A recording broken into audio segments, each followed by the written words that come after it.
आज आपण ॲड्रेस करणार आहोत एक वेगळा इश्यू. आता एवढे इन्फ्लुएन्सर्स झाले आहेत, ओके. सोशल मीडियावरती ऑनलाईन प्रेझेन्स एवढा आहे influencers. I am talking about influencers, okay. So जे आपल्याला नवीन नवीन प्रॉडक्ट्सबद्दल सांगत असतात. मी आज हे वापरलं, मी आज ते वापरलं आणि ह्यानी असा डिफरन्स आला, किंवा हे तुमच्या स्किनसाठी चांगलं आहे, ते चांगलं आहे. आपण कन्फ्यूज होऊन जातो, right? Everybody is a human being. मी पण कन्फ्यूज होऊन जाते. इवन कपड्यांसाठी किंवा कुठले दुसरे प्रॉडक्टसाठी यू फील अरे आपण हे ट्राय करायचं का.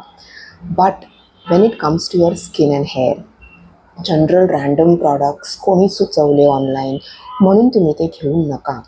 ऑब्व्हियसली आपल्याला त्याचं पॅकेजिंग आवडतं कधी कधी, और समटाईम्स त्यांचे रिझल्ट्स जे दाखवतात पिक्चर्समध्ये बऱ्याच वेळा ते मॉफ्ड असतात किंवा AI जनरेटेड असतात.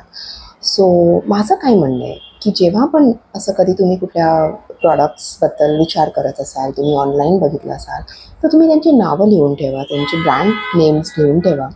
पण तुम्ही तुमच्या स्किन केअर कन्सल्टंटकडे जा, त्यांना विचारा की हे प्रॉडक्ट चांगले आहेत का, किंवा हे मी यूज करू शकते का. कारण बऱ्याच वेळा काय होतं की तुमच्या स्किन टाईपच्या अकॉर्डिंग, तुमच्या एक्झिस्टिंग स्किनच्या कंडिशनच्या अकॉर्डिंग ते प्रॉडक्ट सूट होणार असतील नसतील हे तुमच्या डॉक्टरना कळणार, इन्फ्लुएन्सर्सना नाही. सो मेक शुअर तुम्ही जॉट डाऊन करून तुमच्या डॉक्टरना विचारा आणि त्यांच्या सल्ल्यानुसार ते प्रॉडक्ट्स किंवा दुसरे कुठले प्रॉडक्ट्स जर तुमच्या स्किनला हेल्प होणार असतील तर ते वापरायला स्टार्ट करा. थँक्यू.